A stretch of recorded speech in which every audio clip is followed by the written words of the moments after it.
Right, what we have here is a power window motor for a Santa Fe Mark 1 right-hand side. That's the driver's side in the UK. This one came from Lithuania, where it would have been the passenger side, so hopefully isn't used very much, isn't worn out. It's a good second-hand purchase, and it's the right part number for the job.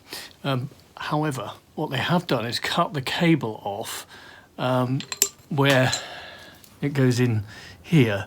So I need to dig out this putty-like stuff and see if I can access it so I could solder or connect the correct cable on from my car. So I could do that before I go outside and access it on the car and change it over. So let's crack on. Okay, so I'm just going to dig out the putty using a screwdriver. Got to be careful though, because there's components I can see buried in here. So this is covering the top of the circuit board. So I'll gradually peel it away. A bit unhelpful of them. I mean, great to sell spare parts, but not great to disconnect or chop off the connectors. Presumably it came with a cable originally. This is very strange stuff though. It's almost like semi-set.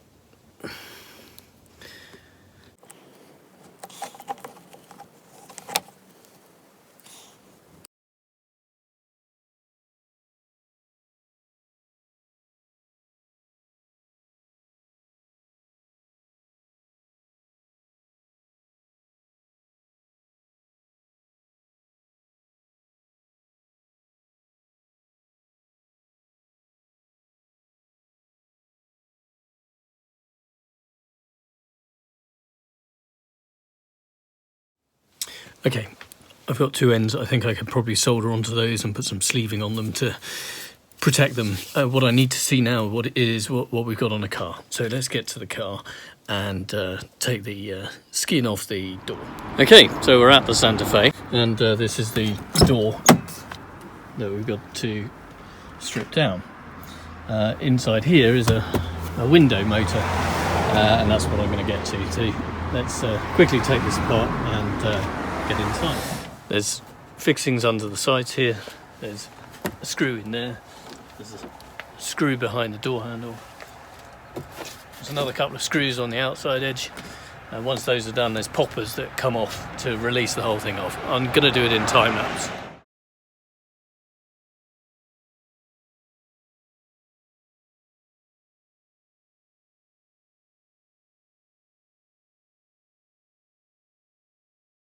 We then have a couple of connections inside.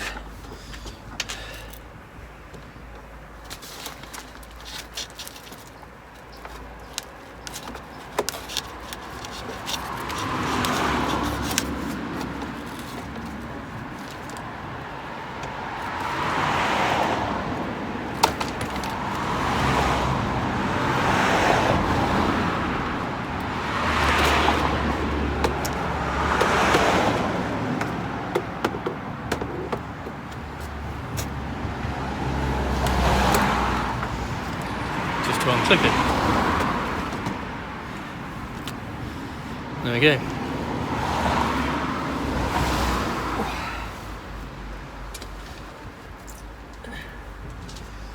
Lost a clip along the way.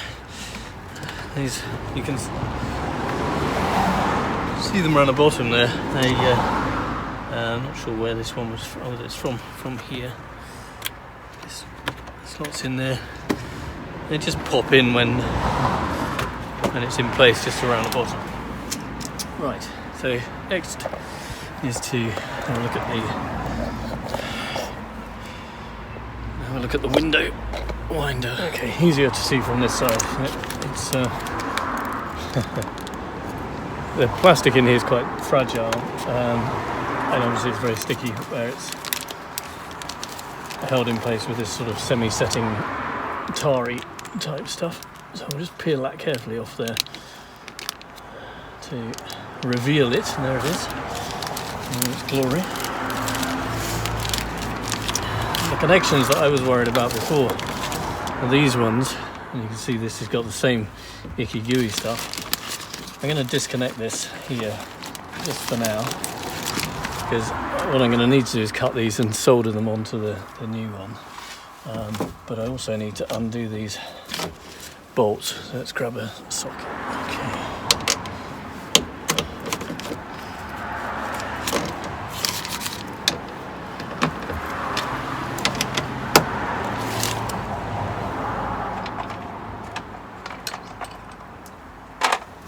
It's a 10mm as suspected.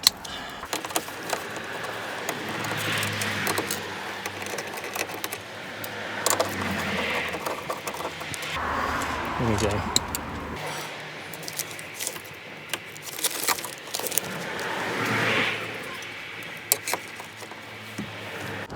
Get the feeling the window's about to drop on me. So let's just turn it on and see if I can lower it. Oh no, I can't lower it. I haven't got any controls on it.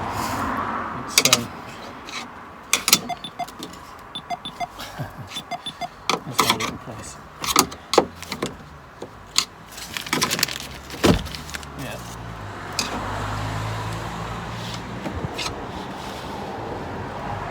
Okay, nice and gentle, but that's no longer engaged. That's good. There we go. Nice greasy sprocket. That's good. This needs to come out.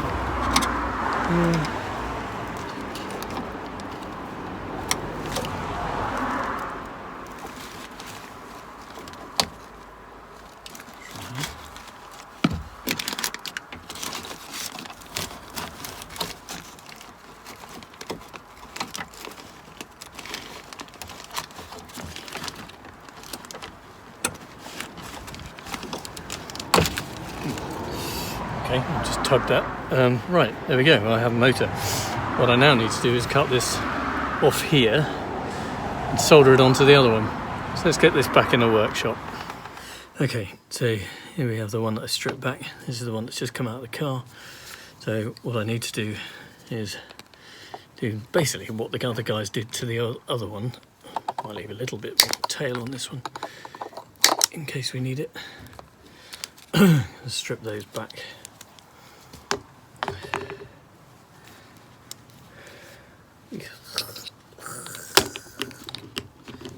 Greasy.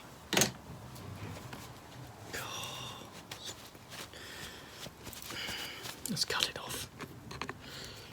Right, get rid of that.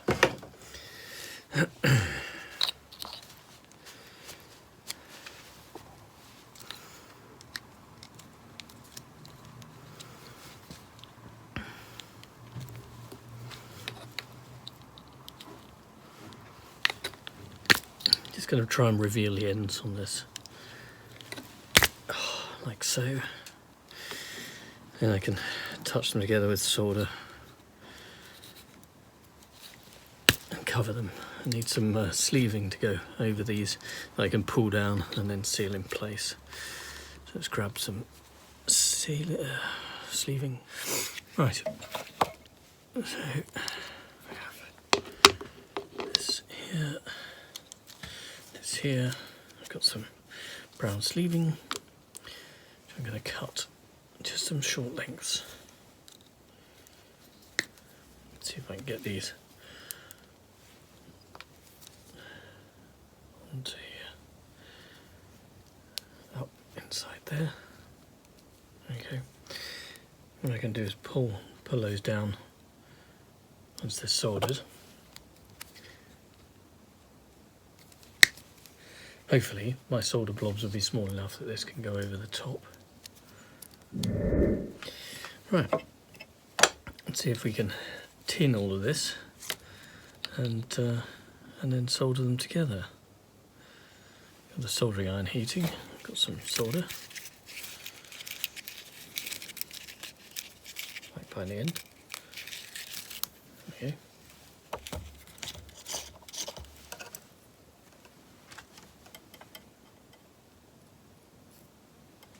Cool.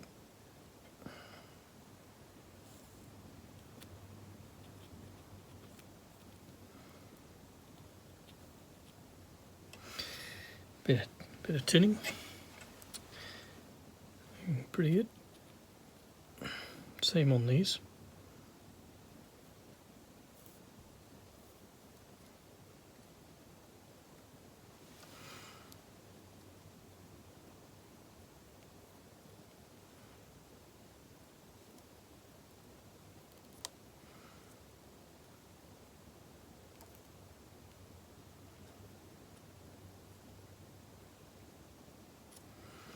There we go.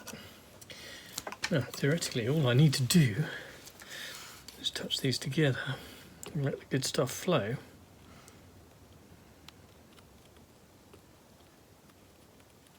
Hopefully.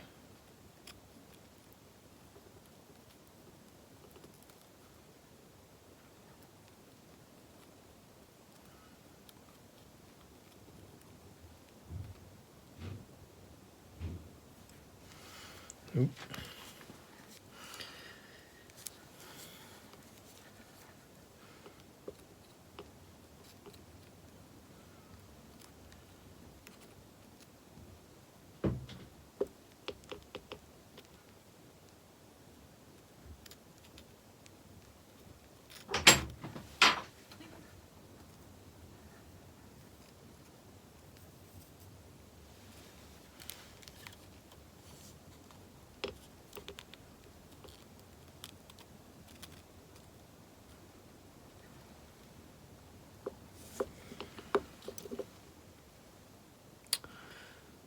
Okay.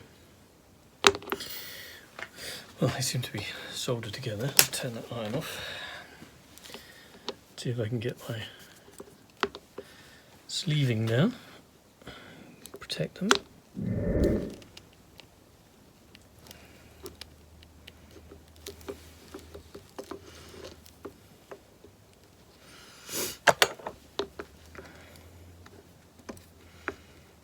Right.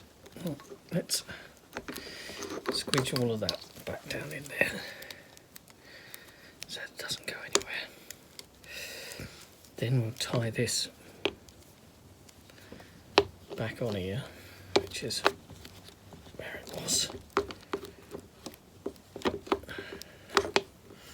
Get cable tie.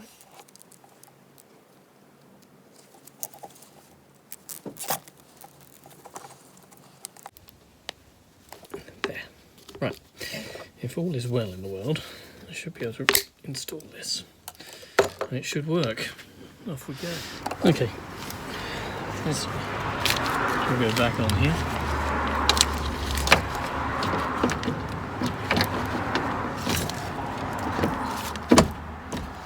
Like so.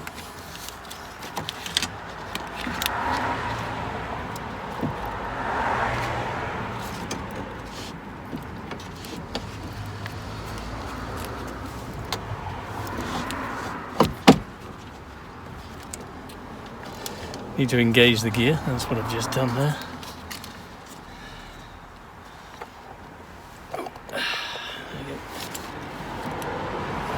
Just by moving the glass up and down, I've engaged the gear on the back of it, so that's fine.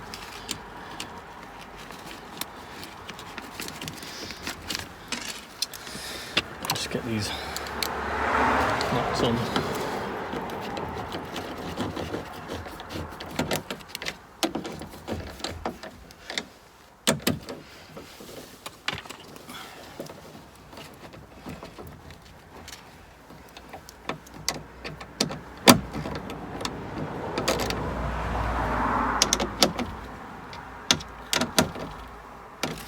There we go, that should be that.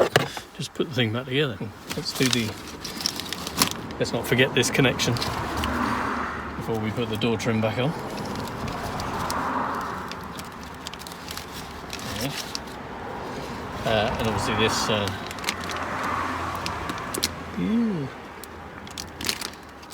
this can go back up here. It just stops any water that gets in the door, if it's trying to get further in, it'll hit against this and run down the inside of it, go out of the bottom of the door rather than coming into the car. That's what it's for.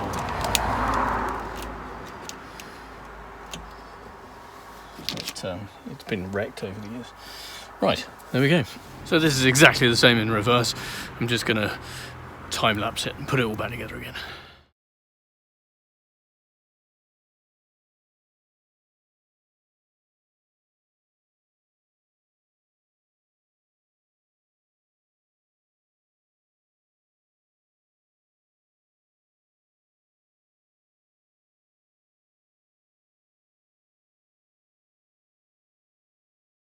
Now, I'm aware I've just put that back together. I'm supremely confident it's going to work, so let's just make sure it does.